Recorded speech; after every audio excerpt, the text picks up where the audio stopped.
Olá pessoal! Nesta segunda-feira em A História de Joana, ela agradece a Davi pela oportunidade e diz que não tem grandes expectativas. Ela explica que foi até ali apenas para pedir uma carta de recomendação e que nunca imaginou sair de lá com uma entrevista de emprego.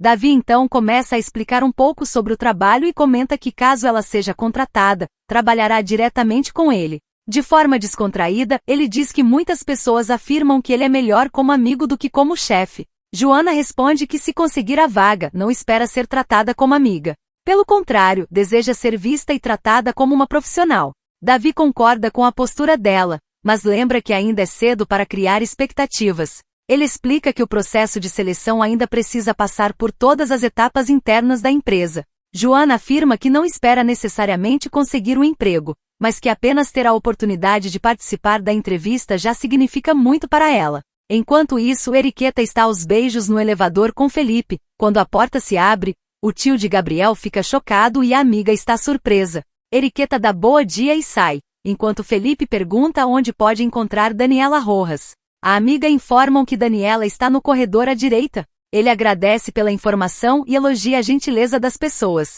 Na casa da família de Joana, Jenny se apresenta a Dira e coloca-se à disposição para ajudar no que for necessário. Durante a conversa, a Dira pergunta sobre Felipe e comenta que não o encontrou na oficina. Josefina então pergunta por que a moça está tão preocupada com seu filho e brinca perguntando se ela é sua namorada. A jovem responde que são apenas amigos. Josefina comenta que essa amizade parece promissora.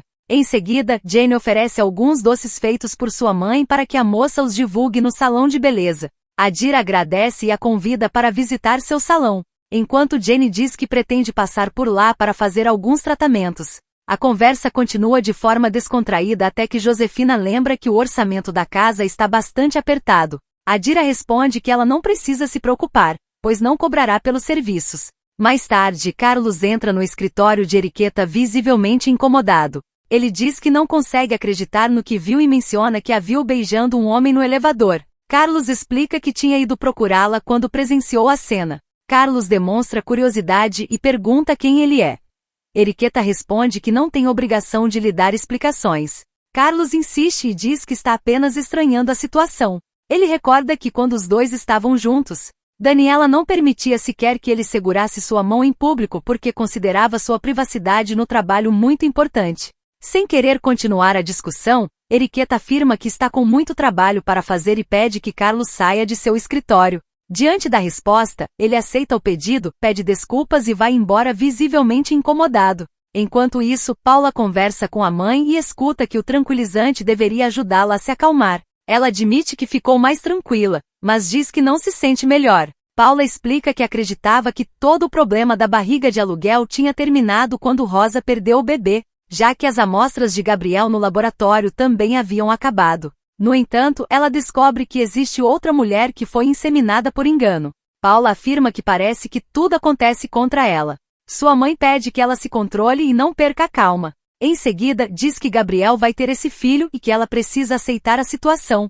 Paula responde que não quer filhos, nem bebês, nem nada que interrompa sua carreira e sua vida. A mãe então lembra que ela levou novamente para casa o menino do orfanato. Paula responde que ele já é mais velho e que basta pedir para Tânia alimentá-lo e cuidar dele. A mãe discorda e afirma que as coisas não são tão simples. Paula insiste que com dinheiro, é possível conseguir tudo o que for necessário. Depois, demonstra preocupação com a possibilidade de Gabriel encontrar a mulher grávida. Ela imagina que ele possa até levá-la para morar na mesma casa e teme que Gabriel a abandone para ficar com a mãe de seu filho. A mãe então pergunta se Gabriel já voltou a dormir no mesmo quarto que ela. Paula responde que não e acredita que isso agora está ainda mais distante, porque ele só consegue pensar na mulher grávida e em encontrá-la. Em outro lugar, Joana está animada e conta que participou de uma entrevista para uma vaga de designer gráfica.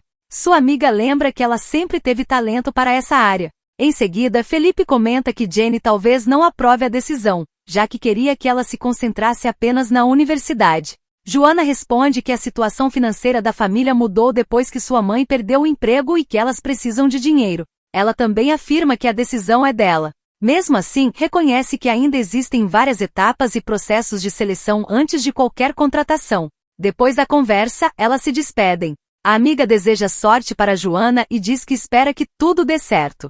Joana agradece e vai embora. Mais tarde, o filho informa a Rogério que viu Camila em uma cervejaria reunida com Gabriel e um detetive e pergunta se ele sabe do que se trata a reunião. Rogério responde que provavelmente o assunto está relacionado ao documento que deixou Camila como representante das ações de Francisco.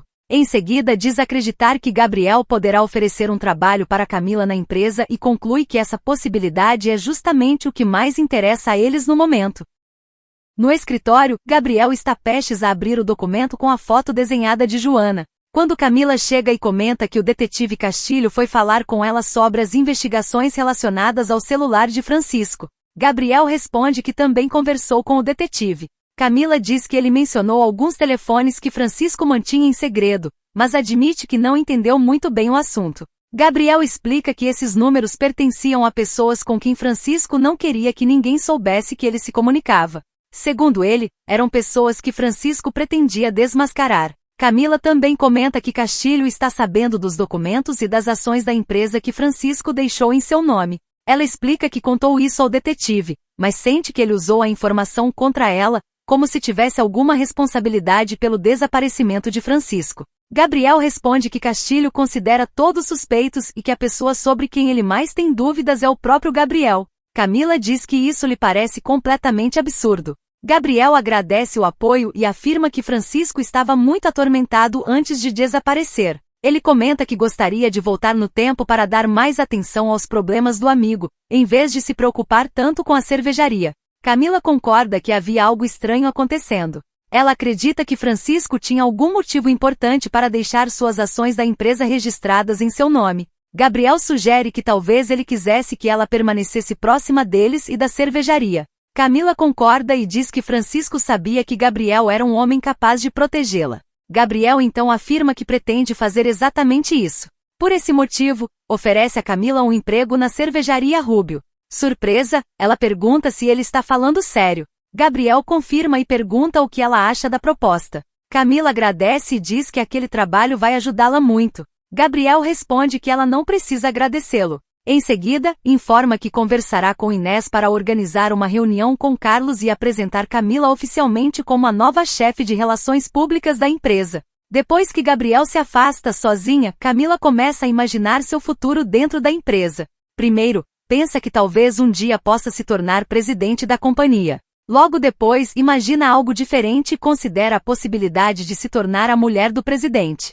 Ela acaba deixando derramar café em cima do documento e tenta se livrar dele. Mais tarde, Gabriel é em sua sala e logo percebe que um envelope deixado por Elias em sua mesa desapareceu. Ele pergunta onde está o documento. A secretária responde que o envelope realmente estava ali e que ela mesma o viu antes da chegada de Camila.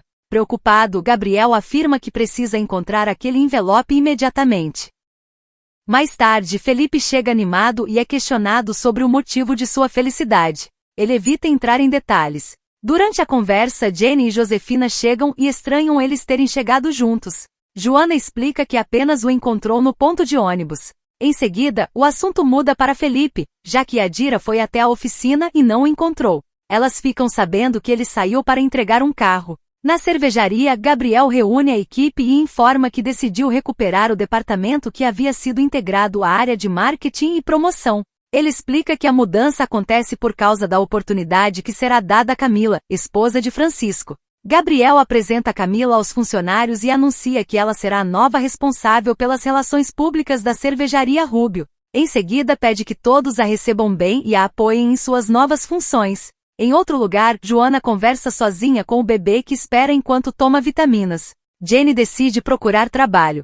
Jenny se apresenta ao responsável pelo local e explica que está pronta para trabalhar. O homem pergunta quando ela pode começar, e ela responde que pode iniciar imediatamente. Feliz, diz que só precisa avisar a mãe que conseguiu o emprego. Mais tarde, Joana recebe a confirmação de que sua entrevista foi marcada para o dia seguinte. Ela é informada de que será entrevistada por Eriqueta Mendes, executiva responsável pelo setor de pessoal da cervejaria. Joana agradece a oportunidade e se prepara para comparecer à entrevista. Enquanto isso, Camila está com Rogério. Ela estranha o lugar onde os dois estão e comenta que imaginava que apenas comemorariam sua nova posição na empresa.